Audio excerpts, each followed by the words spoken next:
नमस्कार दोस्तों, स्वागत है आपका इजी एक्सप्लेन में, जहां हम सीखते हैं मुश्किल चीज़ों को बड़े ही आसान तरीके से। मैं हूं आकाश और आज हम सीखेंगे कि माइक्रोसॉफ्ट एक्सेल में पिवट टेबल क्या होता है और ये कैसे काम करता है और हम इसे किसी भी डेटा टेबल के ऊपर कैसे अप्लाई कर सकते हैं। दरअसल पिवट टेबल को समझना बहुत ही आसान है। पिवट टेबल को समझने से पहले मैं एक छोटा सा एग्जाम्पल देता हूँ आपको। मान लीजिए आपको मार्केट में से कोई बुक खरीदनी है, ठीक है, आपको बुक खरीदनी है, तो आप क्या करेंगे? बुक खरीदने से पहले आप बुक देखेंगे और उसके जैसे बुक उसको पलटेंगे तो यहाँ पे बुक की समरी होगी, तो बुक की समरी से आपको पता लग जाएगा कि बुक के अंदर है क्या। इसी तरह से पिवट टेबल भी यही काम आता है। पिवट टेबल क्या काम आता है कि जैसे आपके सामने बहुत बड़ा डेटा टेबल दिया हुआ है, आपको उस डेटा टेबल की समरी बनानी है, ठीक है, समरी बनानी है, तो पिवट टेबल उस बड़े से डेटा टेबल की समरी बनाने के काम आता है। ऐसे एक प्रैक्टिकल एग्जाम्पल के साथ समझते हैं। अभी क्या है कि मान लीजिए कि वर्ल्ड कप हुआ है, पूरे के पूरे वर्ल्ड की जितनी भी टीम्स हैं उन सब लोगों ने पार्टिसिपेट किया है और सब प्लेयर्स ने रन बनाए हैं। अब मैं जानना चाहता हूं कि कौन से प्लेयर ने कितने रन बनाए हैं, तो उसके लिए तो मेरे पास वो डेटा रहेगा, ठीक है। अब मान लेते हैं वो डेटा टेबल ये वाली डेटा टेबल है, ठीक है। एग्जाम्पल के लिए मैंने बनाया आपके लिए, जिसमें देख सकते हैं आप रोज और कॉलम्स हैं और ये सेल्स हैं। मान लेते हैं कि वो पूरा का पूरा डेटा जो है वो इस टेबल के अंदर है, ठीक है। अभी क्या हो रहा है कि मैं जानना चाहता हूं कि इंडिया और इंग्लैंड और पाकिस्तान यानी कि 3 टीम के प्लेयर्स को मैं कंपेयर करना चाहता हूं। तो जब आप इस पूरे के पूरे डेटा टेबल के ऊपर पिवट टेबल अप्लाई करेंगे, तब क्या होगा कि ये पूरा का पूरा डेटा टेबल जो है वो फोल्ड होकर के पिवट टेबल के फील्ड प्रॉपर्टीज़ में चला जाएगा, ठीक है। अभी एकदम से आपके सामने से आपकी एक्सेल शीट में से वो पूरा का पूरा डेटा गायब हो जाएगा, लेकिन वो कहाँ गया है? वो पिवट टेबल की पॉकेट में चला गया है। अभी क्या करना है, जैसा मैंने आपको बताया था कि मुझे 3 टीम्स का डेटा कंपेयर करना है, तो मैं क्या करूँगा? पिवट टेबल जैसे अप्लाई करूँगा तो पिवट टेबल में मुझसे वो पूछेगा कि आपको कौन कौन सी टीम का डेटा कंपेयर करना है। तो जैसे मैंने सेलेक्ट किया कि मुझे इंडिया, पाकिस्तान और इंग्लैंड, इन 3 टीम का डेटा कंपेयर करना है, तो मैं क्या करूँगा? पिवट टेबल जैसे अप्लाई करूँगा तो वो मुझसे पूछेगा कि अच्छा कौन कौन सी टीम का, अच्छा इंडिया ओके, इंग्लैंड ओके और पाकिस्तान ओके सर, ये लीजिए। तो ये 3 टीम्स का डेटा आपके सामने आ गया है, आप इसे कंपेयर कर सकते हैं। और जैसे ही मैं सोचता हूँ कि नहीं मुझे इसके साथ एक ऑस्ट्रेलिया भी चाहिए, तो ठीक है सर, ये लीजिए आपका ऑस्ट्रेलिया का डेटा, वो पिवट टेबल एकदम से आपके लिए आएगा। फिर मैं सोचता हूँ कि नहीं मुझे पाकिस्तान का कंपेयर नहीं करना है, तो पिवट टेबल क्या करेगा? पाकिस्तान का डेटा जो है वो हाइड कर देगा। तो इस तरह से ये फोल्ड होकर के पूरा का पूरा डेटा आप पिवट टेबल के अंदर सेव कर सकते हैं, यानी कि वो ऑटोमेटिकली सेव हो जाता है और जब भी आप उसे निकालना चाहें तो डायरेक्टली पिवट टेबल से निकाल करके और इसे जिस तरह से फोल्ड करना चाहें, जिस तरह से निकालना चाहें, रोज़ को कंपेयर करना चाहें, कॉलम्स को कंपेयर करना चाहें, वो आप कंपेयर कर सकते हैं, ठीक है, रो वाइज भी और कॉलम वाइज भी। तो ये होता है पिवट टेबल। अभी क्या होता है कि बहुत सारे वीडियोस बने हुए हैं इंटरनेट पे, वो क्या करते हैं कि पॉइंट ए से पॉइंट बी की तरफ चलते हैं, यानी कि वो पिवट टेबल के टूल्स जो होते हैं, जो फंक्शंस होते हैं, सबसे पहले आपको वो समझाते हैं, उसके बाद प्रैक्टिकल क्वेश्चंस की तरफ लेके चलते हैं, प्रैक्टिकल प्रॉब्लम्स की तरफ लेके चलते हैं। तो ये हमेशा पॉइंट ए से पॉइंट बी की तरफ चलते हैं, तो वो सीखने में थोड़ी सी क्या होती है कि कठिनाई होती है। अभी हम क्या करेंगे? हम एग्जैक्टली उल्टा करेंगे, हम पॉइंट बी से पॉइंट ए की तरफ आएंगे। मैं आपको 5 या 6 क्वेश्चंस सॉल्व करवाऊंगा। अगर वो क्वेश्चंस आप सॉल्व कर लेते हैं तो आपके पिवट टेबल के कंसेप्ट भी क्लियर हो जाएंगे, साथ ही साथ वो टूल्स क्या काम आते हैं वो भी आसानी से आप सीख जाएंगे। तो बिना देरी के हम चलते हैं अपनी कंप्यूटर स्क्रीन के ऊपर और सीखते हैं पिवट टेबल को। लेकिन उससे पहले मेरी एक छोटी सी रिक्वेस्ट है कि पिवट टेबल को जब मैं सिखा रहा हूँ स्क्रीन के ऊपर, तो क्या हो रहा है कि वहाँ पे वो फुल एचडी में आप देखिएगा, क्योंकि वो जब मैं जूम इन या जूम आउट करता हूँ तो पिवट टेबल की प्रॉपर्टीज़ हाइड हो जाती हैं या फिर पिवट टेबल का जो डेटा टेबल है वो हाइड हो जाता है। तो मेरी रिक्वेस्ट है, ये मैंने वीडियो जो है वो फुल एचडी में अपलोड किया है, तो आप इसे फुल एचडी में ही देखिएगा, जिससे कि आपको बहुत आसानी से पिवट टेबल एक ही बार में समझ में आ जाएगा। चलिए सबसे पहले मैं इस एग्जाम्पल को समझ लेते हैं। जैसा कि आप सब लोग देख सकते हैं, आपके सामने मैंने एक एग्जाम्पल लिया है। इस एग्जाम्पल के अंदर मैंने एक पूरी की पूरी डेटा टेबल ली है, ठीक है। इस डेटा टेबल में है क्या? प्रोडक्ट कोड है, प्रोडक्ट नेम है। प्रोडक्ट नेम के अंदर क्या है? सारे के सारे मोबाइल फ़ोन्स के मॉडल नेम है। उसके बाद ब्रांड है, यानी कि वो जो फ़ोन है वो कौन से ब्रांड के हैं। उसके बाद उसकी प्राइस क्या है, वो कितने सेल हुए हैं, यानी कि क्वांटिटी सोल्ड। उसके बाद उनकी सेल्स वैल्यू कितनी है। उसके बाद वो कौन सी कंट्री में क्या रेंज के हैं और वो कितने सेल हुए हैं, यानी कि मैंने कंट्री भी लिया है, सेल्स वैल्यू भी ली है, क्वांटिटी ली है, प्राइस लिया है, ब्रांड नेम लिया है, प्रोडक्ट नेम लिया है और उसका प्रोडक्ट कोड भी लिया है।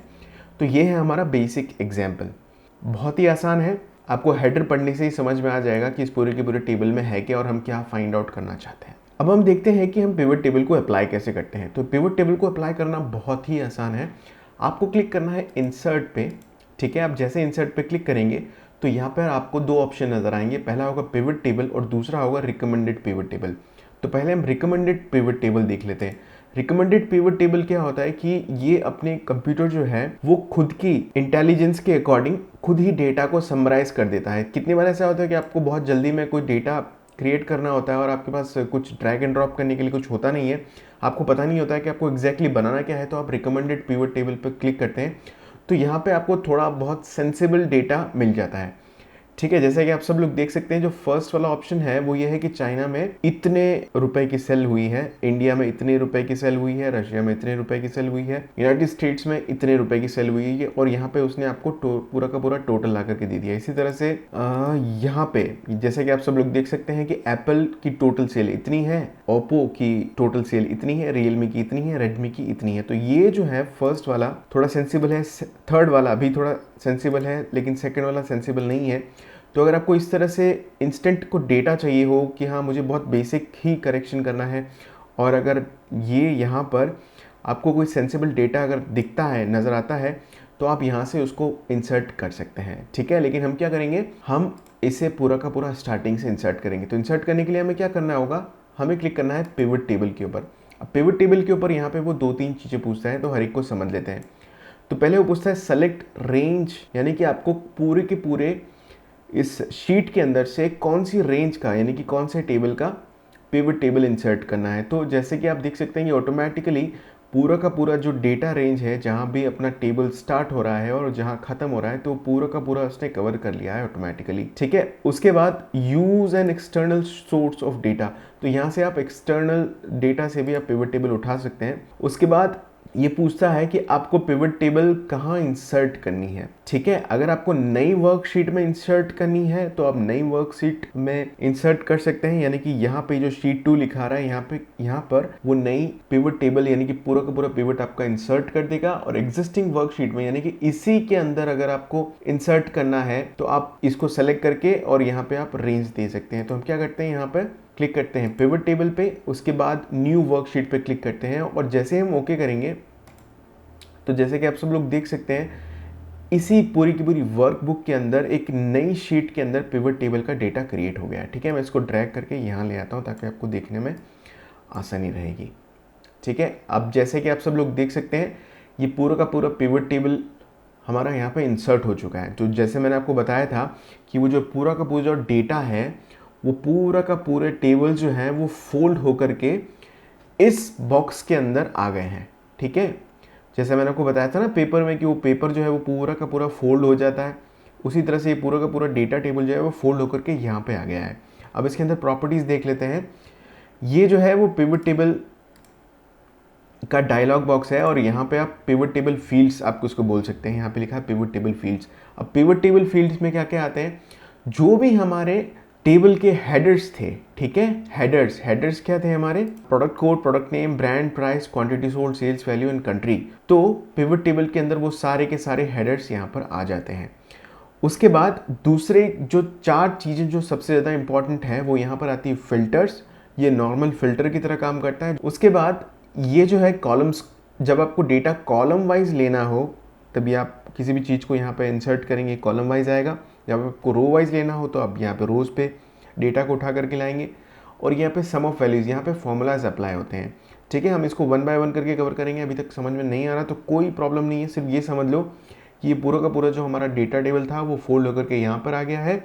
यहाँ पर टेबल के सारे हेडर्स हैं, और हेडर्स में आपको किस में फिल्टर लगाना है, किसको कॉलम वाइज लेना है, किसको रो वाइज लेना है, कौन से डेटा रेंज के अंदर आपको वो फॉर्मूला इंसर्ट करना है, वो यहाँ पर वो कर सकते हैं। तो चलिए अब हम पिवट टेबल को सीखना शुरू करते हैं और अप्लाई करते हैं। तो पिवट टेबल को सीखने के लिए हम क्या करेंगे, इनिशियली बेसिक लेवल के क्वेश्चंस हम सीखेंगे, अप्लाई करेंगे। उसके बाद जैसे जैसे हमारा अंडरस्टैंडिंग लेवल बढ़ता जाएगा वैसे वैसे हम क्वेश्चंस की डिफिकल्टी को भी इंक्रीज करेंगे। जो पहला क्वेश्चन मैं पिवट टेबल से पूछना चाहता हूँ वो ये है कि show me the name of mobile phones.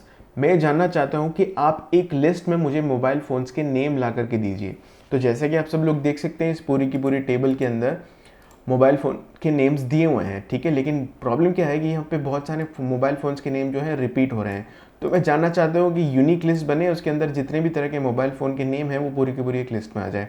तो कुछ नहीं करना है आपको, प्रोडक्ट नेम यानी कि मोबाइल फ़ोन्स का कहाँ पे है नेम, यानी कि प्रोडक्ट नेम यहाँ पर है, इसका ये हेडर है। तो इस हेडर को उठा करके आपको रोज़ में ला के रखना है। तो जैसे ही आप रोज़ में ला करके रखेंगे तो आपके सामने पूरी की पूरी एक यूनिक मोबाइल फ़ोन्स की एक लिस्ट आ जाएगी, ठीक है। यहाँ पे आप सारे के सारे मोबाइल फ़ोन के नाम देख सकते हैं। अब अगर आप ये जानना चाहते हैं कि नहीं मैं इसे यहाँ से हटाना चाहता हूँ, तो हटाने के लिए आपको कुछ नहीं करना है, या तो इसे आप ड्रैग करके वापस यहाँ पे लेके आइए, या फिर आप यहाँ जो ये टिक बॉक्स आ रहा है इसे अनचेक कर दीजिए, तो वहाँ से हट जाएगा। अब जैसे कि हमने देखा था कि वो रो वाइज आया था, ठीक है। यहाँ पे रोज़ के अंदर सारे के सारे मोबाइल फ़ोन के नेम्स आ गए थे। अब मैं जानना चाहता हूँ कि नहीं यार मुझे रोज़ में नहीं चाहिए, मुझे कॉलम वाइज चाहिए। तो मैं क्या करूँगा, इसे अनटिक करूँगा, इसे उठा करके कॉलम्स में रखूँगा। तो ये सारे के सारे जो नेम हैं मोबाइल फ़ोन्स के वो कॉलम्स में आ जाएंगे। इसी तरह से अगर आप इसे हटाना चाहते हैं तो यहाँ से अनटिक कर दीजिए। अब मैं ब्रांड देखना चाहता हूँ कि अच्छा कितने तरह के ब्रांड हैं, तो मैं जैसे ब्रांड को उठा करके रोज़ पे ले जाऊँगा तो यहाँ ब्रांड आ जाएंगे। इसी तरह से अगर इसमें यहाँ से डायरेक्टली कॉलम्स में लेना चाहता हूँ तो मैं यहाँ से उठा करके और कॉलम्स में ले जाऊँगा, तो ये कॉलम वाइज हो जाएगा। तो ये था हमारा पहला basic question, show me the name of mobile phones, ठीक है। यहाँ पे हमने मोबाइल फ़ोन के सारे यूनिक नेम्स की लिस्ट पॉपुलेट कर ली है और ब्रांड वाइज भी हमने सीख लिया है। चलिए अब नेक्स्ट क्वेश्चन ये है कि मुझे country wise price of mobile phones find out करना है, ठीक है। बहुत ध्यान से देखिएगा, मैं आपको दो चीज़ें नई सिखाने वाला हूँ। कंट्री वाइज मोबाइल फ़ोन्स की प्राइस फाइंड आउट करनी है, ठीक है साहब। तो मैंने क्या बोला, कंट्री वाइज। तो मैं क्या करूँगा, कंट्री उठा करके रोज़ वाले फील्ड में डाल दूँगा, कंट्री वाइज मोबाइल फ़ोन की प्राइस, ठीक है। तो मोबाइल फ़ोन की प्राइस कहाँ पे, ये रही। तो ये प्राइस उठा के यहाँ डाल दी। प्राइस किसकी निकालनी, मोबाइल फ़ोन की। तो मैंने मोबाइल फ़ोन को उठा करके यहाँ डाल दिया, ये लो सर आ गई।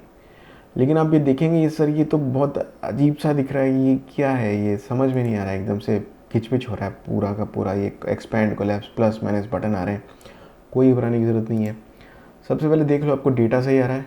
हाँ ये प्राइस जो है बीच में आ रहा है, लेकिन मैं सोच रहा हूँ प्राइस अगर नीचे आए तो ज़्यादा अच्छा रहेगा। तो मैं क्या करता हूँ, प्राइस को ड्रैग कर देता हूँ। इस तरह से आप यहाँ पे क्या कर सकते हैं, आइटम्स को नीचे ड्रैग करके उनका सीक्वेंस चेंज कर सकते हैं, पहली चीज़। दूसरी चीज़, आपको ऐसे पसंद नहीं आ रहा है, कोई बात नहीं। तो यहाँ पे ऑप्शन आता है सब टोटल कंट्री। सबसे पहले आपको इसको अनचेक करना है, ठीक है। उसके बाद आईफोन 11 पे भी क्लिक करेंगे, यहाँ पे आ रहा है सब टोटल प्रोडक्ट नेम, इसको भी अनचेक करना है। उसके बाद आपको यहाँ पे क्लिक करना है और यहाँ पे जाना है फील्ड सेटिंग्स में।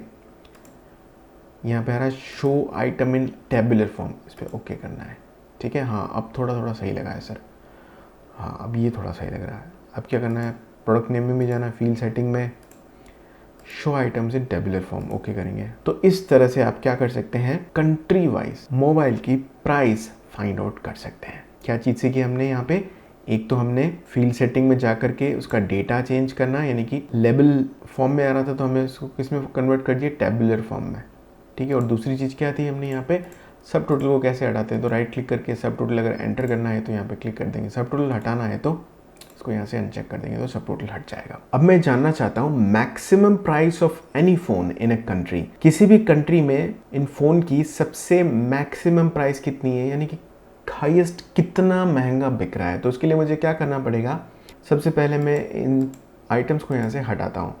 तो मैंने क्या बोला, मैक्सिमम प्राइस, ठीक है, किसकी, मोबाइल फ़ोन की। तो मैं क्या करता हूँ, मोबाइल फ़ोन को यहाँ ले लेता हूँ, ठीक है। उसके बाद प्राइस यहाँ पे ले लेता हूँ। अब जैसे मैं प्राइस यहाँ पे लूँगा तो आप देखेंगे कि एप्पल आईफोन 11 की प्राइस आ रही है 3,20,000 और आईफोन 11 प्रो की आ रही है 1,40,000। तो ऐसे कैसे हो सकता है।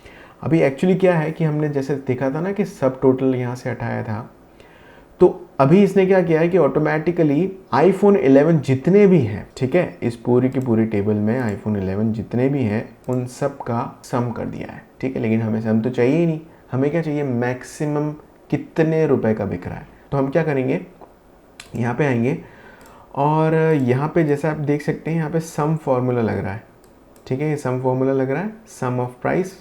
तो इस सम ऑफ प्राइस को चेंज करने के लिए हम क्लिक करेंगे वैल्यू फील्ड सेटिंग्स में।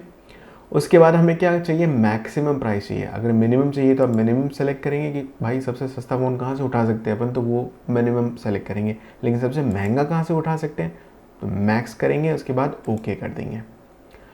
तो जैसे कि आप सब लोग देख सकते हैं iPhone 11 64,000 का है। और इस टेबल में अगर आप देखें तो iPhone 11 जो है वो चारों पांचों कंट्रीज़ में 64,000 का ही है। ये देखिए 64,000 रशिया में, 64,000 इंडिया में, 64,000 चाइना में, वो सेम प्राइस ही है। तो इस तरह से आप मैक्सिमम प्राइस फाइंड आउट कर सकते हैं किसी भी फ़ोन की। अब जैसे कि आप सब लोग देख सकते हैं यहाँ पे मैक्सिमम प्राइस तो आ गई है, लेकिन मैं जानना चाहता हूँ कि ये एग्जैक्टली कौन सी कंट्री में है। ठीक है, कौन सी कंट्री में है ये, और इनकी कंट्री वाइज मैक्स प्राइस क्या है। तो मैं क्या करूँगा, इसको कंट्री को उठा करके और यहाँ पे रख दूंगा। ठीक है, जैसे कि आप सब लोग देख सकते हैं एप्पल आईफोन की जो प्राइस है वो चारों की चारों कंट्रीज़ में सेम है। यहाँ पर भी Realme XT जो है वो ऑलमोस्ट सेम प्राइस पे है, लेकिन यहाँ पे आप देख पाएंगे जो Realme 5 Pro है वो चाइना में सस्ता है, इंडिया में थोड़ा सबसे ज़्यादा महंगा है, रशिया में चाइना से थोड़ा महंगा है। इस तरह से यहाँ पर डिफरेंट प्राइस आ रही है। ठीक है, तो अब मैं क्या करूँगा, यहाँ पे वही करूँगा, सॉर्ट ये Z2A कर दिया मैंने। तो जैसे ही मैंने Z2A किया तो यहाँ पे आप देख पाएंगे कि Realme Pro जो है वो सबसे महंगा इंडिया में सेल हो रहा है, उससे सस्ता रशिया में सेल हो रहा है, उसके बाद उससे सस्ता यानी कि सबसे सस्ता चाइना में सेल हो रहा है। ओप्पो रेनो जो है वो सबसे महंगा यूनाइटेड स्टेट्स में सेल हो रहा है, उससे सस्ता इंडिया में, और उससे सस्ता या उसके इक्विवेलेंट रशिया में। तो ये कंट्री वाइज आपको आपके फ़ोन की प्राइस यहाँ पे मिल गई है कि वो मैक्स कितने में सेल हो रहा है कौन सी कंट्री में, और मिनिमम यानी कि डिसेंडिंग ऑर्डर में कितने कम रेट में कौन सी कंट्री में सेल हो रहा है। तो अभी काम क्या है, चीज़ ये जो हमने बनाई है ये क्या काम है। तो भाई सीधी सी बात है कि अगर मुझे Realme 5 Pro खरीदना है तो मैं सबसे सस्ता कहाँ से खरीद सकता हूँ, कि मैं रशिया से खरीद सकता हूँ। इसके अलावा मुझे जैसे Xiaomi A3 खरीदना है तो मैं सबसे सस्ता उसे कहाँ से खरीद सकता हूँ, भाई दोनों जगह कहीं से भी खरीदो, इंडिया और चाइना में सेम प्राइस है। लेकिन अगर मुझे सबसे महंगा फ़ोन खरीदना है तो मैं कहाँ से खरीदूंगा, भाई सबसे महंगा फ़ोन सिर्फ यूनाइटेड स्टेट्स में अवेलेबल है और ये 1,40,000 का है, आपको खरीदना है तो वहाँ जाना पड़ेगा। तो इस तरह से ये जो है वो सेंसिबल डेटा आप रीड कर सकते हैं, इस तरह की आप समरी बना सकते हैं। चलिए अब थोड़ा सा बिजनेस की तरफ फोकस करते हैं। अब यहाँ पे मैंने मैक्सिमम प्राइस तो देख ली है कि भाई हर कंट्री में ये फ़ोन इतने इतने रुपए का है। अब मैं जानना चाहता हूँ कि भाई बिके कितने हैं, how many pieces are sold in each country. तो मैं क्या करूँगा, यहाँ पे ये जो यहाँ पे आप ऑप्शन देख रहे हैं यहाँ पे क्वांटिटी सोल्ड, इसको मैं उठा करके यहाँ वैल्यूज़ में डाल दूंगा। ठीक है, तो आप देख पाएंगे कि iPhone 11 जो कि 64,000 का है यूनाइटेड स्टेट्स में, वहाँ पर ये इतना सेल हुआ है। इसी तरह से इंडिया में Oppo Reno 2Z2 जो कि 18,635 रुपये है, उसकी इतनी सेल हुई है। इसी तरह से आप देख सकते हैं कि पूरा का पूरा डेटा दिया हुआ है यहाँ पे। अभी आप यहाँ पे क्या कर सकते हैं, अगर आपको ये थोड़ा सा अजीब दिख रहा है दिखने में तो आपको कुछ नहीं करना है, आप यहाँ पे इसको टेबुलर फॉर्म में लेना चाहते हैं तो आप यहाँ पे क्लिक करेंगे, उसके बाद फील्ड सेटिंग में जाएंगे, उसके बाद आप लेआउट एंड प्रिंट आ रहा है ना, तो इसमें आप यहाँ पे शो एंड टेबुलर फॉर्म कर देंगे। ओके, यहाँ पे कंट्री में भी फील्ड सेटिंग में जाएंगे, शो एंड टेबुलर फॉर्म, तो आपको ये जो डेटा है वो पूरा का पूरा टेबुलर फॉर्म में दिखेगा। iPhone 11 ये ऐसा है, ये ऐसा है, ऐसा है, ऐसा, इस तरह से। ठीक है, अगर आपको नहीं चाहते कि नहीं मुझे पहले वाली सेटिंग्स ही चाहिए तो आप यहाँ पे शो आइटम्स लेबल इन आउटलाइन फॉर्म में भी कर सकते हैं, तो इस तरह से आपको दिखेगा।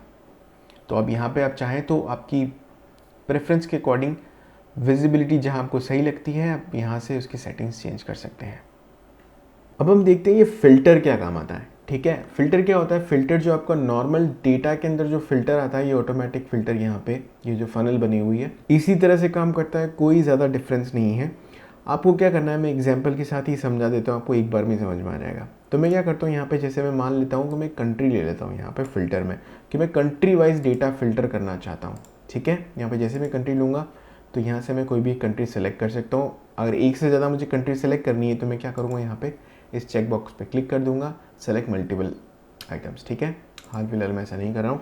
अभी मैं क्या करता हूँ, रोज़ के अंदर मैं ले लेता हूँ, जैसे मैं जानना चाहता हूँ कि प्रोडक्ट नेम्स ले लेता हूँ। ठीक है, सारे के सारे मोबाइल फ़ोन के नेम आ गए हैं और उनकी क्वांटिटी सोल्ड में जानना चाह रहा हूँ कि कंट्री वाइज हर एक फ़ोन की क्वांटिटी कितनी कितनी सेल हुई है।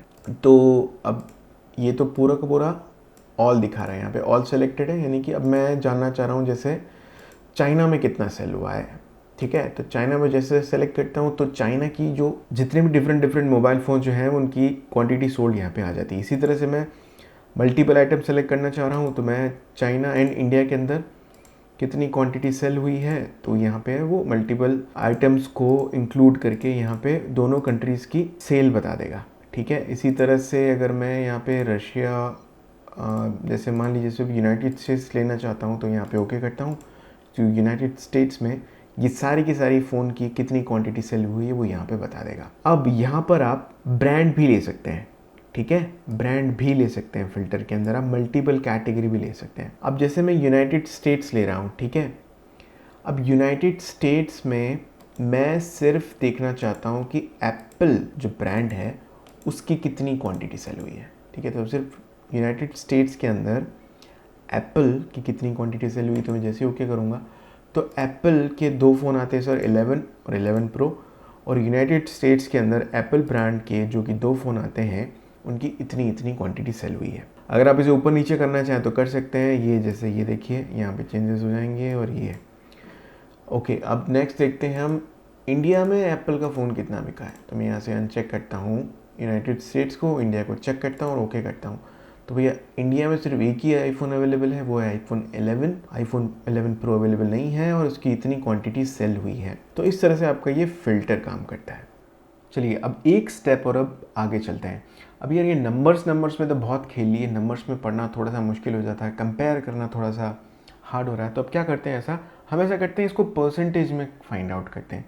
ठीक है, क्योंकि परसेंटेज में फाइंड आउट करना बहुत ज़्यादा कंपैरेटिवली एक ही लुक में ईजी हो जाता है। तो क्या करते हैं हम उसके लिए, मैं क्या करता हूँ सबसे पहले यार ये ऐसा करता हूँ कि प्राइस हटा देता हूँ। तो प्राइस हटाने के लिए मैं इसे उठा के यहाँ रख देता हूँ और यहाँ पे सब टोटल आ नहीं रहा है तो मैं क्या करता हूँ, यहाँ से राइट क्लिक करता हूँ और सब टोटल लेके आ जाता हूँ। ठीक है, ये सब टोटल आ गया है। ओके, अब मैं ये जानना चाहता हूँ कि भाई ग्रैंड टोटल का ये क्या हो गया, ये हो गई हमारी टोटल सेल, यानी कि इतने क्वांटिटी सेल हुई है, ये उसका ग्रैंड टोटल यहाँ पे आ रहा है। अब मैं ग्रैंड टोटल का कितना परसेंट आईफोन 11 सेल हुआ है वो जानना चाह रहा हूँ। ठीक है, ग्रैंड टोटल का कितना परसेंट आईफोन 11 प्रो सेल हुआ है वो जानना चाह रहा हूँ। इसी तरह से मुझे सबके टोटल परसेंटेज जानने हैं कि ग्रैंड टोटल के कितने परसेंट कितने कितने फ़ोन सेल हुए हैं। तो उसके लिए मुझे क्या करना पड़ेगा, कुछ नहीं करना है, वैल्यूज़ में जाना है, जहाँ सम आ रहा था क्लिक करना है उस पर, उसके बाद क्लिक करना है वैल्यू फील्ड सेटिंग्स में। उसके बाद आपको शो वैल्यू एज करना है। शो वैल्यू एज में क्या करना है, नो कैलकुलेशन आ रहा है तो उसकी जगह आप क्या करेंगे, परसेंट ऑफ ग्रैंड टोटल।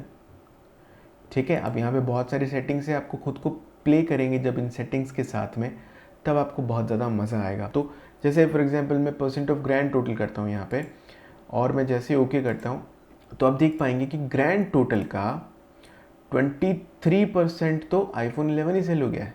ठीक है, ग्रैंड टोटल का 6.8% जो है आईफोन 11 प्रो सेल हुआ है। ग्रैंड टोटल का 4.26% ओप्पो 2Z सेल हुआ है। कहाँ सेल हुआ है, इंडिया में। तो जैसे मैंने आपको पहले बताया था, अगर आप इसको कोलैप्स करना चाहें तो कोलैप्स कर सकते हैं। तो टोटल 100% में से सबसे ज़्यादा सेल किसकी हुई, आईफोन 11 की। उसके बाद आईफोन 11, उसके बाद अरे ये तो फिर से वही आ रहा है, तो क्या करना है, sort by Z2A 23% iPhone 11 cell हुआ है। उसके बाद Realme XT सेल हुआ है। उसके बाद 18% Realme 5 Pro सेल हुआ है। अब इसमें कंट्री वाइज भी आपको देखना है तो अब क्या करेंगे, इसको एक्सपेंड कर देंगे कि चाइना में इतना सेल हुआ है। उसके बाद जैसे ये रेडमी इंडिया में इतना सेल हुआ है, Redmi Z2 यूनाइटेड स्टेट्स में सबसे कम सेल हुआ है। ओके, इस तरह से आप पूरी की पूरी रिपोर्ट यहाँ पे बना सकते हैं। अब इसकी नेक्स्ट स्टेप क्या है सर, तो नेक्स्ट स्टेप ये है कि आप जितने भी क्वेश्चंस हमने सॉल्व किए हैं, 6-7 क्वेश्चंस, इन सब को आप प्रैक्टिस कीजिए। अगर इन सब की अच्छे से प्रैक्टिस हो जाती है आपकी, तो उसके बाद खुद से इमेजिनरी क्वेश्चंस बनाइए और पिवट टेबल में उन सब क्वेश्चंस का आंसर खुद ही ढूंढिए। तो उससे क्या होगा कि आपकी जो कॉन्फिडेंस है पिवट टेबल को यूज़ करने का वो बढ़ जाएगा। आप धीरे धीरे उन चीज़ों के साथ खेलना शुरू कर देंगे, आपके बेसिक्स क्लियर हो जाएंगे। जब बेसिक्स पॉलिश हो जाएंगे तो अब एग्जैक्टली पिवट टेबल है क्या। ये क्या होता है कि एक बड़ा सा टेबल होता है, उसकी समरी आपको निकालनी होती है। तो समरी डिपेंड करता है कि आप एग्जैक्टली समरी में चाहते क्या हैं, ठीक है। तो आप खुद ही डिसाइड कीजिए कि मुझे उस पूरी की पूरी डेटा टेबल में से क्या समरी फाइंड आउट करनी है, मैं उससे क्या निकालना चाह रहा हूँ। तो जब आप ये चीज़ें करने लग जाएंगे ना, प्रैक्टिस करने लग जाएंगे, तो आपका पिवट टेबल परफेक्ट हो जाएगा। और पिवट टेबल में इनिशियली सब कुछ जानना ज़रूरी नहीं है।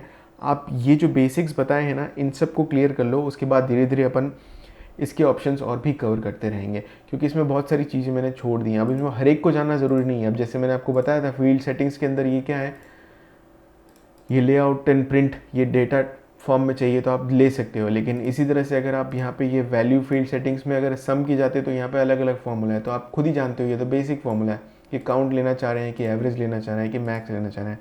इसी तरह से show value as % of grand total हमने किया था, तो उसी तरह से कॉलम टोटल लेना चाह रहे हैं। या भी सेल्फ एक्सप्लेनेटरी, अगर आप पढ़ेंगे और खुद अप्लाई करेंगे ना तो आपको ये ऑटोमेटिकली समझ में आ जाएगा, ठीक है। तो मैं चाहता हूँ कि अभी जितने भी हमने क्वेश्चंस किए हैं इनको दोबारा से आप सॉल्व कीजिए और यहाँ पे खेलिए थोड़ा सा इस प्लेग्राउंड में, इस एक्सेल के प्लेग्राउंड में पिवट टेबल के साथ थोड़ा सा खेलना स्टार्ट कीजिए।